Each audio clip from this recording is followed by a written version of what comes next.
Welcome to our deep dive, folks, geared towards all you UPSC aspirants out there, bringing you, as always, some of the most important insights for your preparation. This is for March 24th, 2025, Part 1. You know how we do it here. Time is precious. Absolutely. And our mission, to cut through the noise and get to the heart of what matters. Exactly. Some topics might be fresh. Some might be a good refresher from stuff we've already covered. Either way, let's jump right in. All right, today we're navigating quite the landscape. We've got military exercises, Pressing environmental concerns, foundational legal principles, and some really cool scientific discoveries. We've gone through all those sources you guys gave us, and we've pulled out, the key stuff. Right, things that are really going to matter. Yeah. Okay, let's start with Exercise Varuna 2025. All right, so this is the 23rd edition of the India-France bilateral naval exercise. And it just wrapped up, right, in the Arabian Sea. Yeah, ran from March 19th to the 22nd. Now, this exercise, it's not exactly new on the scene, is it? I mean, I was reading that it was first done way back in 1993. You're right, it was, and then officially named Varuna in 2001. So it's been going on for quite a while, and that, I think, speaks volumes about the strategic partnership India and France have built in the maritime arena. Definitely. A testament to the strong and growing relationship.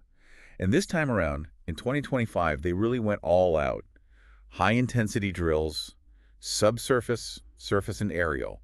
They covered it all. With the goal of, bolstering combat readiness. Improving their tactical coordination. And, of course, strengthening that maritime security cooperation. All essential in today's world. Especially in a region as strategically important as the Indo-Pacific. Yeah, with so much happening there. Now, those joint aircraft carrier operations, those were pretty eye-catching, right? Oh, absolutely. Having India's INS Vikrant and France's Charles de Gaulle operating together. It's a pretty powerful image, and it signals that they're really reaching a good level of interoperability. Especially considering India is, on the verge of getting those Rafale M jets. Right, that's key, the Rafale M.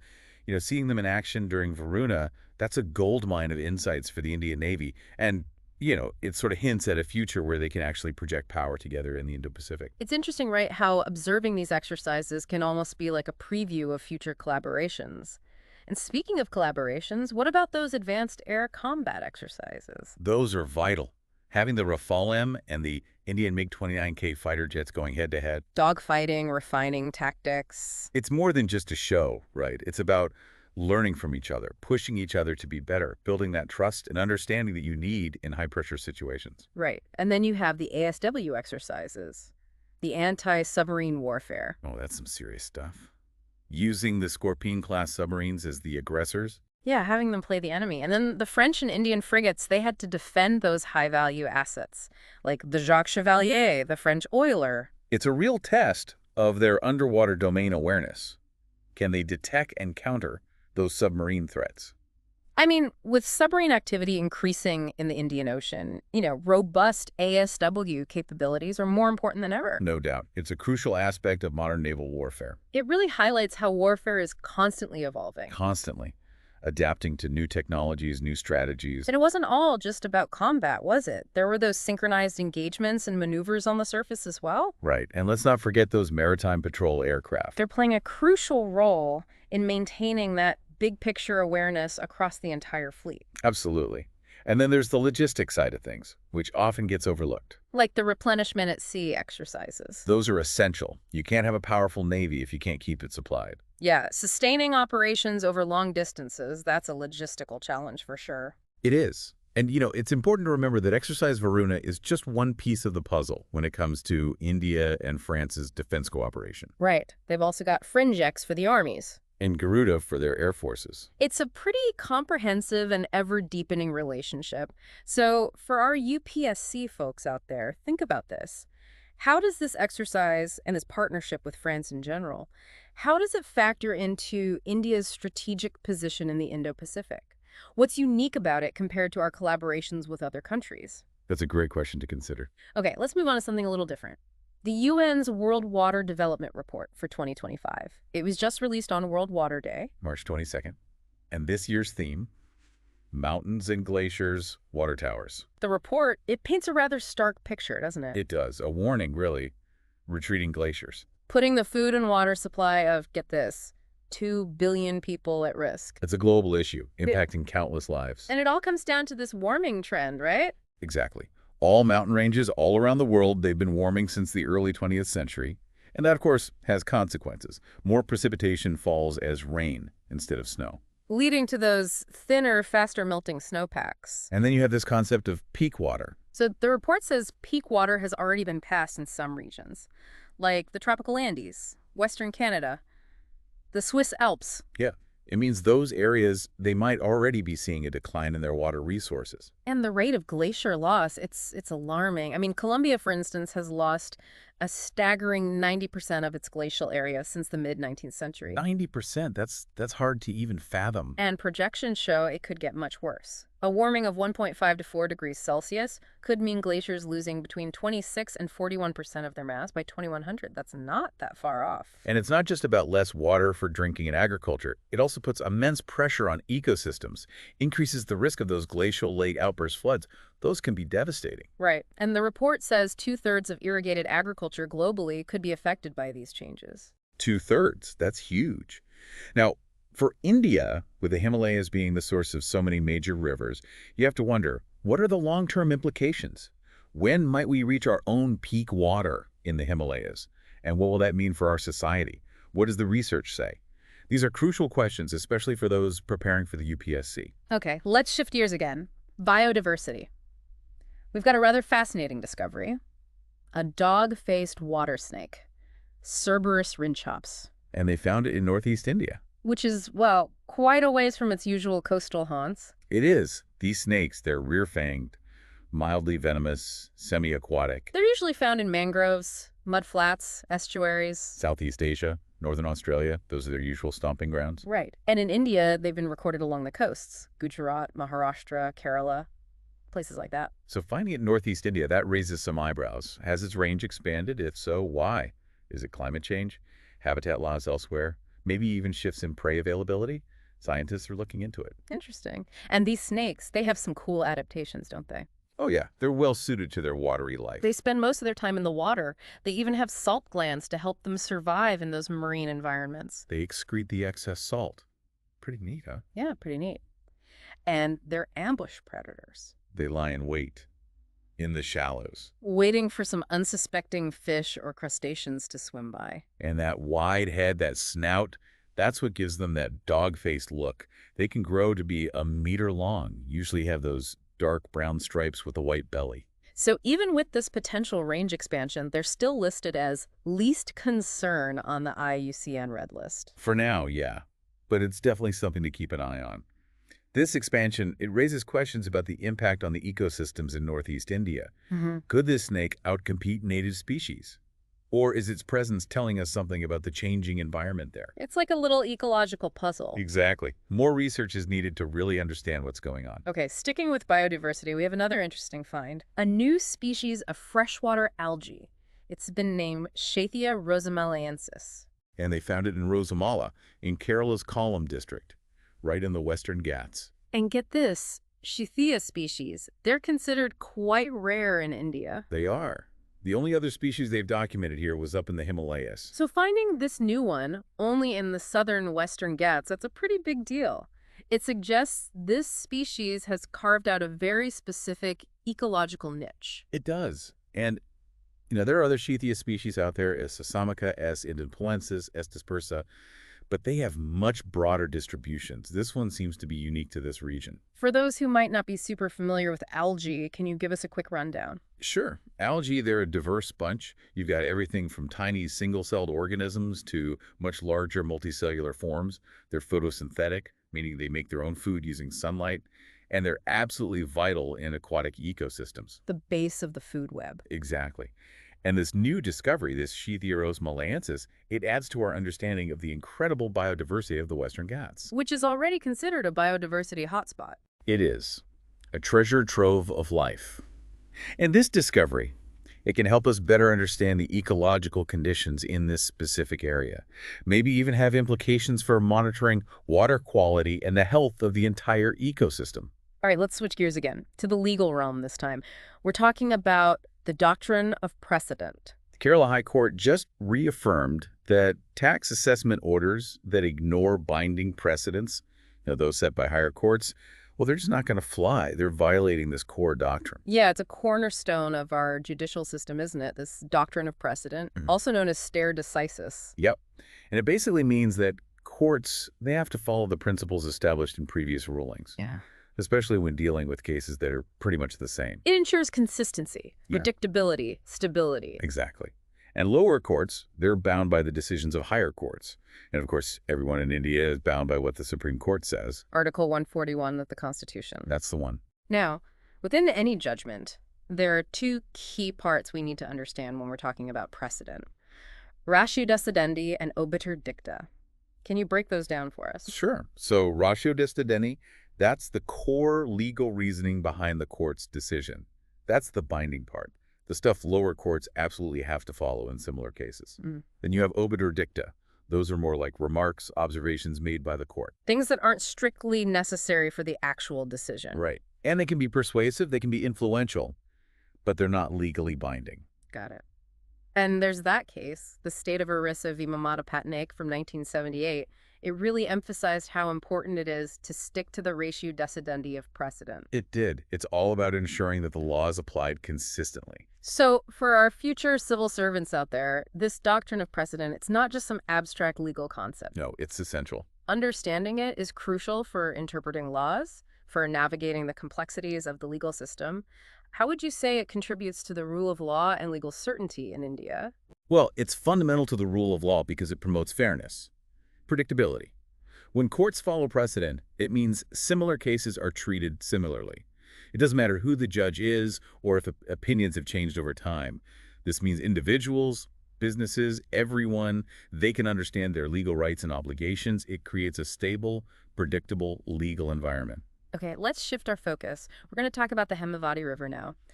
Sadly, 2 young people recently drowned while swimming there near Henley Village in Sakleshpur. It's a tragic reminder of how important water safety is. It is, and the Hemavathi, it's a pretty significant tributary of the Kaveri River, down south. It's a vital waterway. It originates in the Western Ghats near Balala, Rayanadurga in Karnataka's Chikmagalur district. Starts at an elevation of about 1,219 meters. And then it flows for about 245 kilometers through Tumkur, Hassan, Mysore. And then it finally joins the Kaveri at Krishnarjazaga. That's right. And its drainage area is massive, about 5,410 square kilometers. There's also the Hemavathi Reservoir, right? Yeah, near Goro Village. It's a key irrigation project. Has a storage capacity of 37.1 TMCFT. Provides water for a vast area in Mandya, Hassan, and Tumkur. So when you're thinking about the geography of South India, rivers like the Hemavathi, their role in irrigation, in water resource management, that's all crucial stuff. On a brighter note, India has achieved a milestone in its floriculture sector. That's right, the first ever export of anthurium flowers from Mizoram to Singapore. A big step for Indian agriculture. It is. Anthurium, it's not just a pretty flower. It's a tropical beauty, popular for its ornamental value. And it's got air purifying qualities, too. It can actually remove toxins like formaldehyde and ammonia. Which is why it was on NASA's list of air purifying plants. Exactly. And behind this export success, you've got APIDA, the Agricultural and Processed Food Products Export Development Authority. They work under the Ministry of Commerce and Industry, and they're doing some great work promoting agricultural exports. They are. And the Northeast, with that perfect, humid, tropical climate, it's ideal for anthurium cultivation. Places like Mizoram, Meghalaya, Arunachal Pradesh, they're really taking the lead. They are. And this isn't just about beautiful flowers. It's about livelihoods. It's providing income for farmers in these regions. Exactly. And it's showing the world the potential of Indian horticulture. There's a lot of demand out there, both domestically and internationally. So for all our UPSC aspirants, think about this. What are the specific factors driving the growth of floriculture in the Northeast? How does climate play a role? What kind of support is the government providing? And how is market access being facilitated? And ultimately, how does all of this impact regional economies and India's overall trade balance? Okay, let's talk naval developments now. The stealth frigate Tavasya, it was just launched at Goa Shipyard Limited. March 22nd, the 4th and final Krivat-class stealth frigate, and the second one built right here in India. Under that technology transfer agreement with Russia. Yeah, it's a testament to India's growing self-reliance in the naval domain and their commitment to boosting domestic defense production. Absolutely. And that agreement with Russia, it goes back to October 2016. for 4 additional Krivat-class frigates, 2 imported, 2 built here. Right, and Tavasya, it's got some impressive specs. It's about 125 meters long, displaces around 3,600 tons, can reach a top speed of 28 knots. And those engines, they're originally from Ukraine. Which shows how interconnected global defense manufacturing really is. It does. You know, the first Indian-built ship in this class, the Tribute, that was launched back in July 2024, should be delivered in 2026. And those 2 Russian-built ones, the Tushil and Tamal, they're in various stages of commissioning and trials. That's right. And here's the thing, Tavasya. It's likely to be the last major warship built using a foreign license. It seems India is really shifting its focus to indigenous design and construction. Yeah, a move towards greater self-sufficiency. And when we talk about these frigates, we have to talk about their anti-submarine warfare capabilities. ASW, that's a whole world in itself. It is. It involves all these different technologies and strategies, detecting enemy submarines, tracking them, neutralizing them. You've got sonar systems. You've got maritime patrol aircraft like the P-8I. Helicopters like the MH-60R, specialized ships and subs. Torpedoes, ASW missiles. Oh. It's a complex field. And a number of countries, the U.S., Russia, China, India, the U.K., France, they've all got advanced ASW capabilities. So for those preparing for the UPSC, think about this. How does the development and deployment of frigates like Tavasya impact India's maritime security? And how does it play into that larger game of technological advancement? Last but not least, let's talk about Nano DAP, nanodiammonium phosphate. It's a liquid nanofertilizer developed by IFFCO back in 2023. And it's all about improving how plants absorb nutrients, boosting growth. Right. And the key here is that nano aspect. It's not your typical granular DAP. This is liquid with particles less than 100 nanometers in size. That means a much higher surface area to volume ratio. Exactly, making it more efficient at delivering those nutrients to the plants.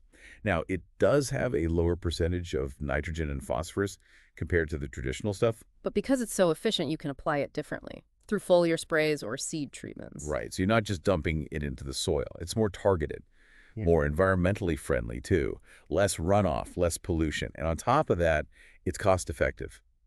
They say a small 500 milliliter bottle of Nano DAP can replace a whole 50-kilogram bag of the conventional DAP. That's a huge difference in terms of transportation and storage. It is. And the government is on board. They've approved its use, promoting it as a sustainable agricultural practice. So as you explore innovations in agriculture, think about the potential of nanotechnology. How could Nano DAP change the game for Indian farmers?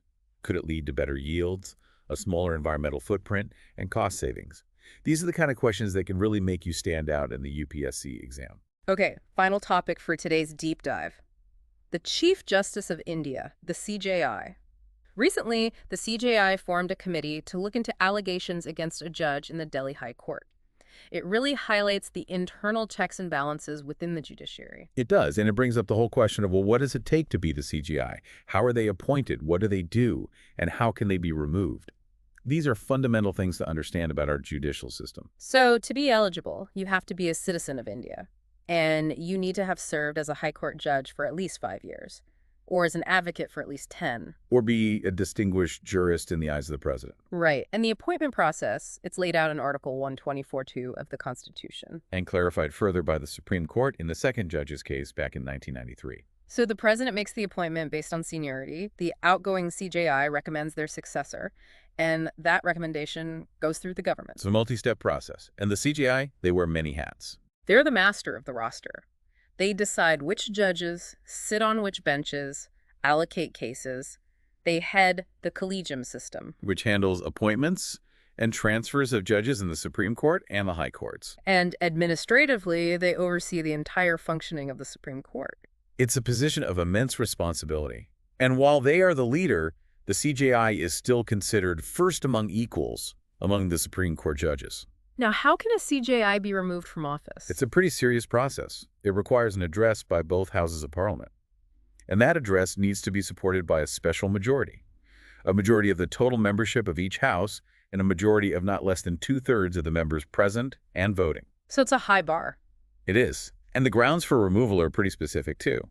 Proven misbehavior or incapacity. It's all laid out in Article 124 of the Constitution. And it's important to remember that the collegium system, the body responsible for appointing judges, it's not actually established by any act of Parliament. It's evolved over time through various judgments of the Supreme Court. For Supreme Court appointments, the collegium is the CJI and the foremost senior judges. And for high court appointments, they consult with senior judges from that specific high court. So for our UPSC folks, the role of the CJI, the collegium system, the debates surrounding judicial appointments, these are all key areas to study. They're essential for understanding how India is governed. Absolutely.